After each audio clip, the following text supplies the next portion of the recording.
Olá, seja bem-vindo ao Cidade Viva. Hoje vamos visitar uma das construções mais icônicas do centro da capital paulista, o edifício Planalto.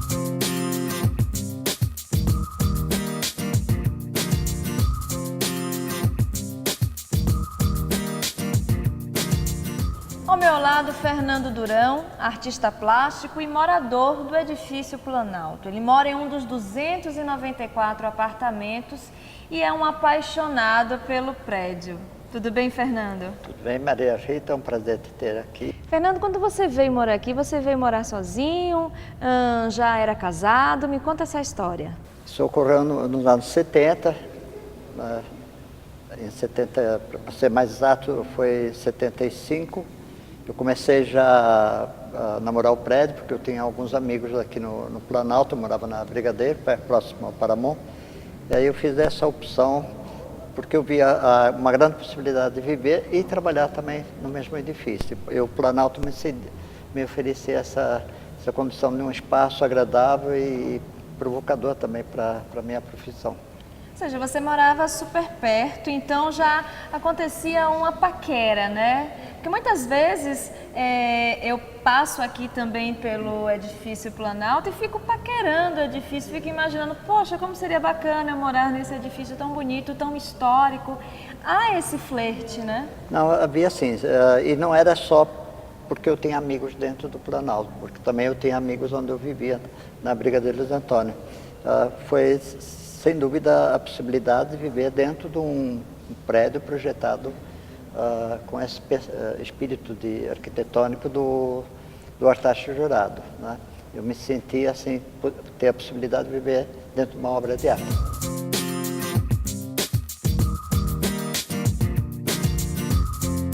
Então fala pra gente, né, quem foi o João Artacho Jurado, qual a importância dele? Então, eu venho a ter um conhecimento maior do Artacho, na época que ele ainda era vivo, graças ao meu interesse, não só pelas artes plásticas, mas também pela própria arquitetura, né? Então, eu começo a fazer essas comparações.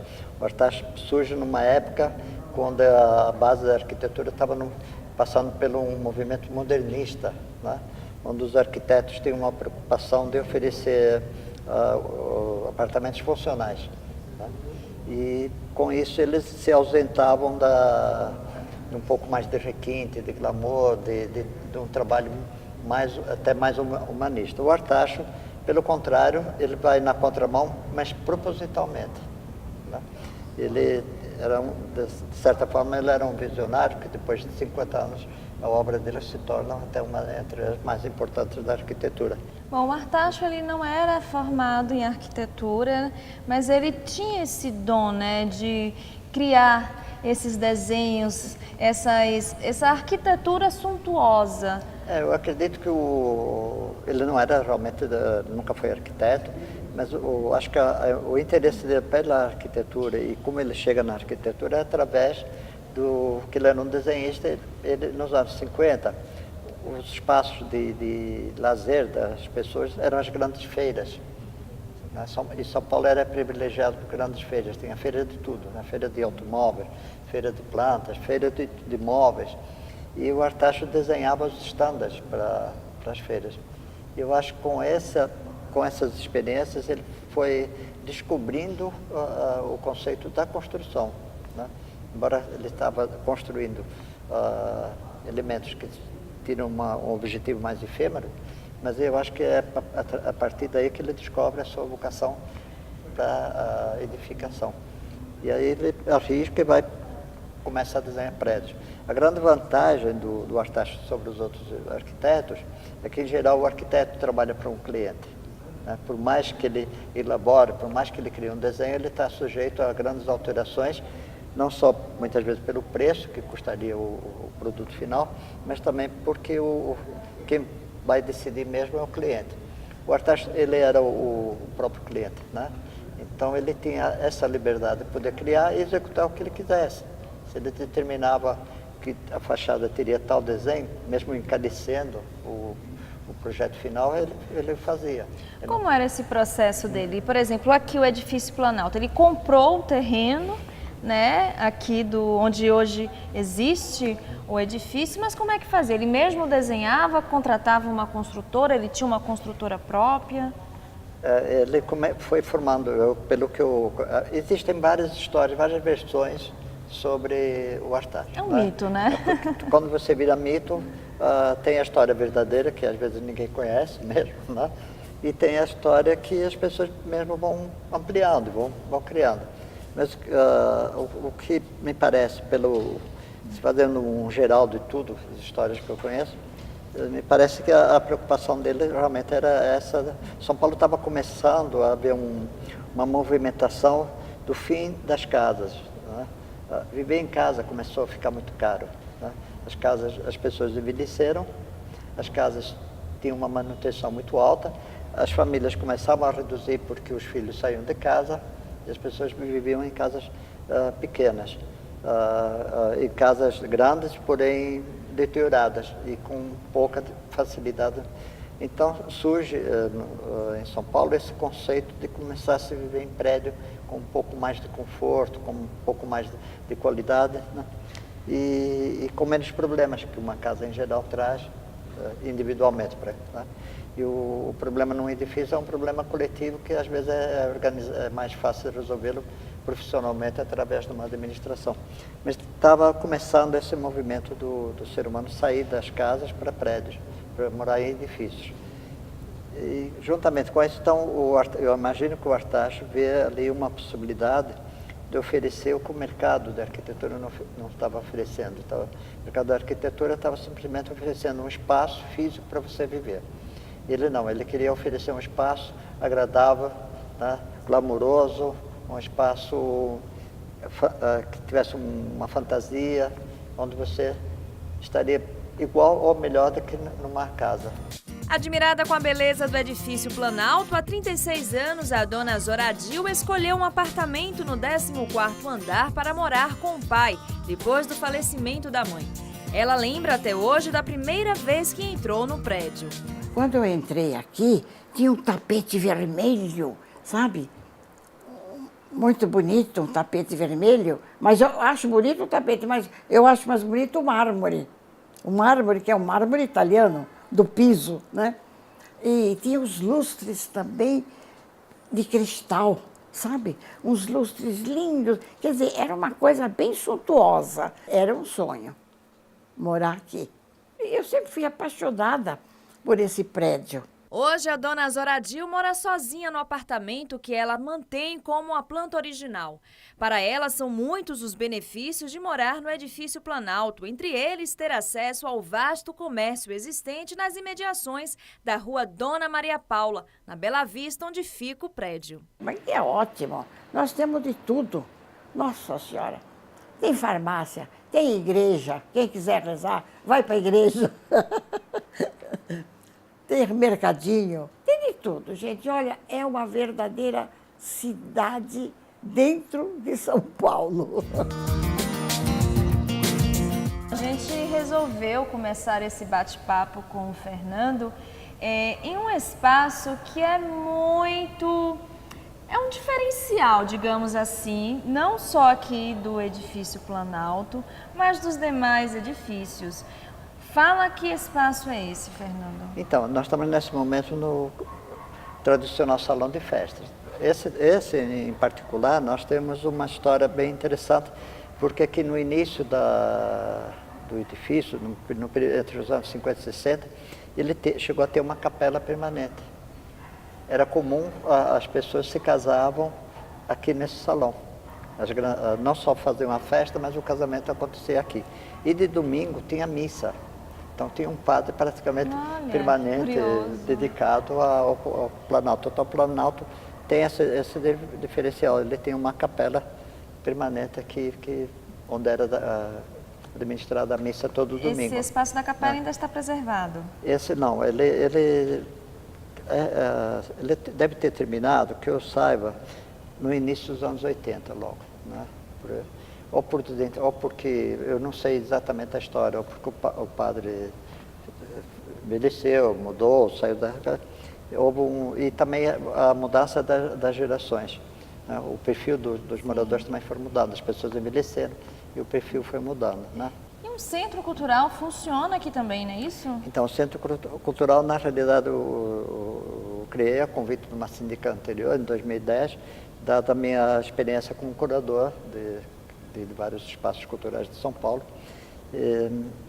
Esse Centro Cultural tem essa finalidade de trazer grandes exposições de fora, de grandes nomes, dando a oportunidade dos moradores terem um contato com o artista, com essa obra de arte, mas também, e até mais, de dar oportunidade aos próprios moradores, aos talentos, aos artistas residentes, né? Então, tipo de um espaço cultural residente.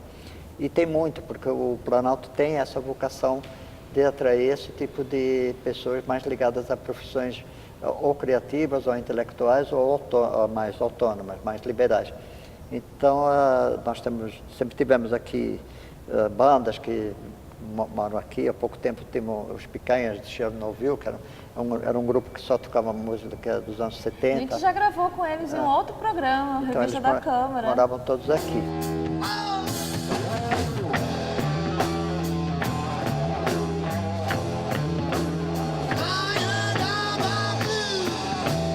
Tem flautista, tem maestro, tem fotógrafo, tem jornalista, tem artista plástico. Quem faz parte do hall de moradores artistas do edifício Planalto é o bailarino argentino radicado brasileiro Hugo Travers. Hugo fez parte das mais importantes companhias de dança do mundo, como o Balé Nacional de Cuba e o alemão Stuttgart. No Brasil, foi um dos fundadores do Grupo Corpo, importante companhia de dança do país, e assumiu no Balé da cidade de São Paulo diversas funções, como coreógrafo, assistente de direção e professor. Sabe por que ele não pensa em sair do apartamento onde mora há 6 anos? Hasta que eu puder manter-me aqui, eu me mantenho. Não saio. Entendeu? Porque o lugar, como você pode ver, é muito aconchegante. Né? Entendeu? Então, assim, esta sala é bastante espaçosa. Meu quarto é bem grande. O outro quarto é menor, mas é também muito bom. Depois eu tenho uma cozinha bem grande e tenho uma área de serviço com um quarto e um banheiro pequeno. No próximo bloco, continuamos a visita pelo edifício Planalto. Não saia daí, o Cidade Viva volta já já.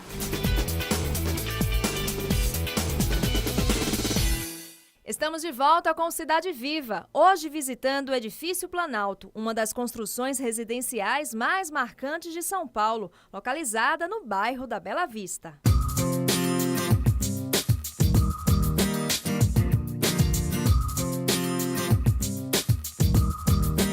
Bom, Fernando, uma das curiosidades aqui do edifício é que são 10 elevadores, não é isso? Correto. O Artacho encontrou uma solução para que existisse essa individualidade entre os seus moradores. É o tal conceito anarquista, você vive numa grande comunidade, mas a sua privacidade tem que estar acima de tudo. Então ele individualizou por módulos o edifício todo, com 10 elevadores. Então, no máximo, você tem um vizinho só, apesar do edifício conter 294 imóveis. Bom, e a gente já chegou no andar aqui do ateliê do Fernando, mas a gente não vai sair pela porta onde entramos. Nós vamos sair para uma outra porta. Uma segunda porta. Essa foi uma solução arquitetônica justamente para evitar aquele corredor infinito onde todo mundo se encontra, que acabaria com a ideia inicial da privacidade, né? Então ele criou essa segunda porta que te traz diretamente ao seu hall individual.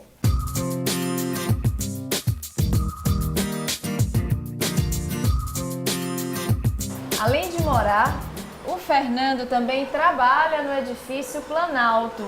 Como surgiu essa ideia de você criar o seu ateliê aqui? Bem, na realidade foi uma conveniência e também uma paixão pela própria estrutura do prédio. Eu morava próximo ao Paramount, na Brigadeiro Luiz Antônio, sempre com o objetivo de morar no Planalto, por se tratar de um prédio que tinha um design mais ligado à minha profissão como artista, né? Dado que o Artacho era um artista, desenhista, muito mais do que um arquiteto.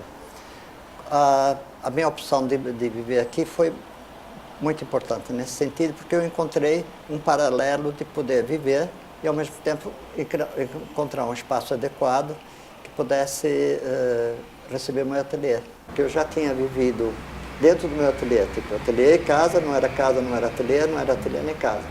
Já tinha vivido, morar num tal lugar e o ateliê num outro lugar. Muitas vezes eu nem voltava para casa, me dava preguiça, eu já ia, trabalhava até tarde e dormia lá. Ou trazia material para terminar em casa. Esse prédio me deu outros fatores interessantes. Eu passei a ter a oportunidade de ter o prédio, o ateliê no mesmo edifício, porém eu tenho que sair de casa para vir para o trabalho. Eu tenho que pegar o elevador, chegar no hall, andar 50 metros, pegar outro elevador para entrar aqui. Eu não tenho conexão nenhuma. Isso também me agradou muito, porque eu tenho que sair. E quando eu vou para casa, eu tenho que sair do meu ateliê. As construções de João Artacho Jurado deixaram São Paulo mais colorida e charmosa.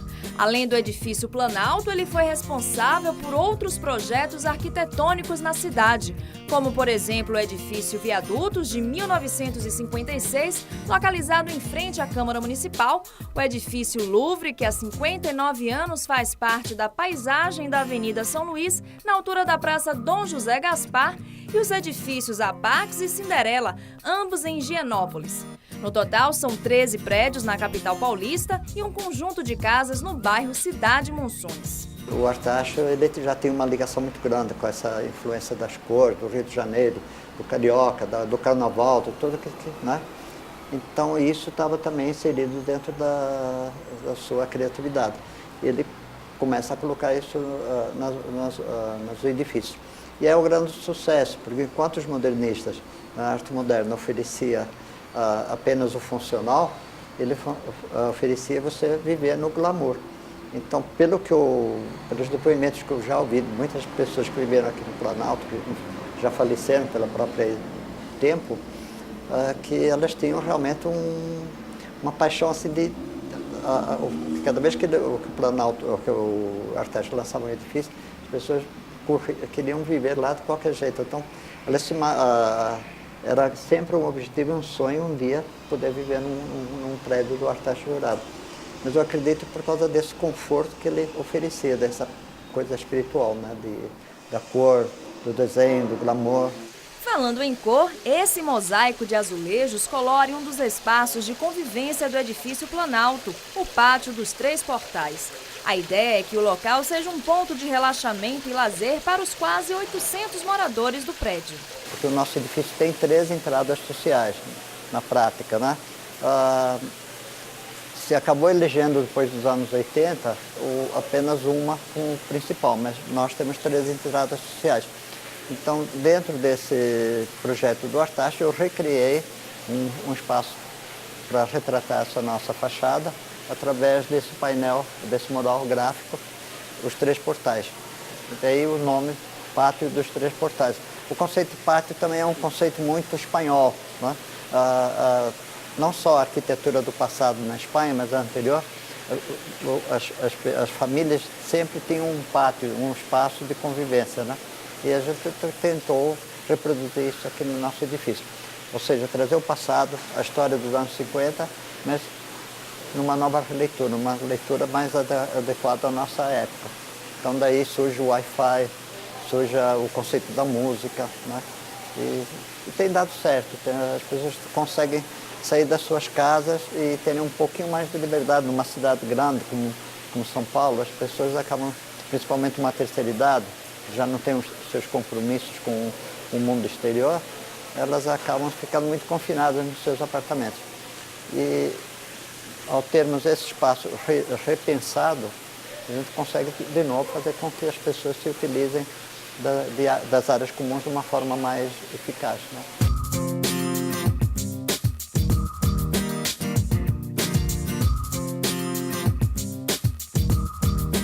Fernando, você usou a palavra glamour para falar do edifício Planalto. Você acha que a existência desse prédio aqui no centro da capital ajuda, de alguma forma, no processo de revitalização da área? Você acha que as pessoas acabam enxergando o centro com outro olhar devido à existência de edifícios como este? Primeiro que nos anos 50 o centro ainda era muito glamouroso, né? A Rua São Bento, até pouco tempo antes, era uma das ruas mais caras, onde tinham as boutiques, lojas mais caras para se comprar. Campos Elíseos era o lugar mais chique e mais caro para se viver. Então, o centro era um lugar que lembra um pouco a Europa. Qualquer país europeu, o centro nas grandes cidades são sempre os lugares mais caros onde está situado toda a história, por causa da história, né? Está sempre ligado onde nasceu a cidade, por causa da edificação. Então, ao construir um edifício tão grande, tão atrativo, ele trouxe não só um número de pessoas muito grandes para essa região, mas de um poder aquisitivo razoavelmente alto. Não era barato viver num Planalto, num edifício do Artaxo. Ele tinha um preço que estava acima da média da maioria dos edifícios. E mesmo assim ele conseguia vender, ele tinha um sucesso comercial fantástico. Eu usei muito a palavra glamour porque ele trabalhou com esse conceito, porque ele era ligado ao glamour, ao cinema, né? Ele sempre trazia um artista estivesse no momento em evidência nos Estados Unidos no cinema, de trazer para inaugurar os seus edifícios, os seus prédios. E a palavra glamour naquela época significava qualidade de vida, né? Hoje nós temos até uma interpretação um pouco diferente dessa palavra, né? Muitas vezes nem se usa mais, né? Mas naquela época o glamour significava qualidade de vida, conforto, beleza, né? A qualidade do edifício, os serviços que te oferecia, se viver bem. Isso era chamado de glamour. As paredes de mármore e as luminárias encontradas no hall de entrada do edifício, onde foi montado o espaço cultural, representam o glamour ao qual Fernando se refere. Esse espaço foi privilegiado e escolhido na época, que foi em 2010 a escolha, por algumas características. Primeiro, pela própria glamour, que ele é todo revestido com um mármore grego dos anos 50, que o Artaxo, na época, fazia questão de fazer essa mistura, mármore grego, piso de granilite, né? Então, o espaço tem esse glamour dos anos 50 ainda. Esse foi um dos motivos. Outro motivo foi que já tinha alguns valores, alguns códigos culturais, né? Essa luminária foram desenhadas, elas não é uma luminária industrial, ela foi desenhada exclusiva pelo Artaxo Jurado, exclusivamente para esse edifício. É um lugar muito especial aqui do edifício. Então tem alguns elementos que são bem pessoais e são originais. Eles estão aí desde os anos 50, a gente conseguiu preservá-lo e conseguiu restaurá-lo e mantê-lo dentro desse conceito de espaço cultural, né? Com esses valores agregados à atualidade. Esta é mais uma relíquia do edifício. A pintura, que lembra um papel de parede, fica no corredor de acesso ao apartamento da dona Zoradil. Está exatamente como era há 60 anos, mas as preciosidades também se encontram dentro dos apartamentos. Esse móvel deve ter mais ou menos uns 99 ou 100 anos, né? Veio de Olímpia, onde nós morávamos, o papai era da Secretaria da Fazenda, então eu ajudava muito ele nessa parte de funcionalismo. Tanto é que eu sempre gostei de trabalhar no Arquivo do Estado, né? E você vê que tudo aqui é pequenininho, tudo é baixinho para poder alcançar, né? Porque eu também sou pequenininha. Agora, esse aqui, muita gente já me ofereceu para comprar. Eu falei, não vou comprar nada, não vou vender, não. Olha os talheres. Os talheres, os panos de prato, não é? Esse aqui eu ganhei outro dia. Vou tirar daqui. Olha, tem bastante lugar para arrumar, para guardar as coisas, né? São Paulo deve ter talvez uns 100 edifícios importantes que se destacam. Desses 100, provavelmente tem uns 10 ou 12 que são os mais importantes, como o Martinelli, como o Copan, né? Como o Planalto aqui, que acabam sendo grandes referências, não só para a arquitetura, para a parte histórica da cidade, mas e também pela sua estrutura de grandeza, de porte, de espaço físico e de design, atrai muito e vai atendo muito esse mundo do cinema, até da propaganda aqui. Talvez por essa leitura, assim, de misturar. Os anos 50 para nós são muito atrativos, né? Os 50, 60, agora já começa a se procurar os anos 70, né? E esses edifícios que eu citei, realmente são referências não só arquitetônicas, mas também culturais, né? Já fazem parte do nosso cotidiano. Como é que um edifício dos anos 50, né, consegue passar por períodos muito complicados, como teve o Brasil nos anos 80, que a grande parte de edifícios muito grandes faliram, chegaram a virar cortiços, né, por falta de manutenção, por falta de dinheiro. Pelo contrário, esse edifício sempre se renovou, sem alterar a sua originalidade, sempre obedecendo, sempre respeitando a criatividade do artista, nada foi alterado, só restaurado.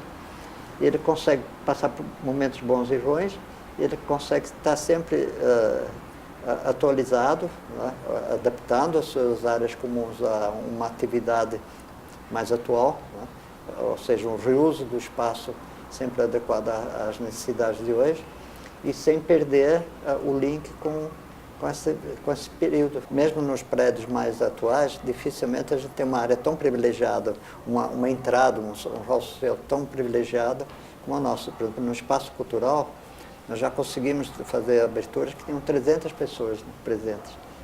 E ainda existia um espaço de circulação. Então, isso é um privilégio.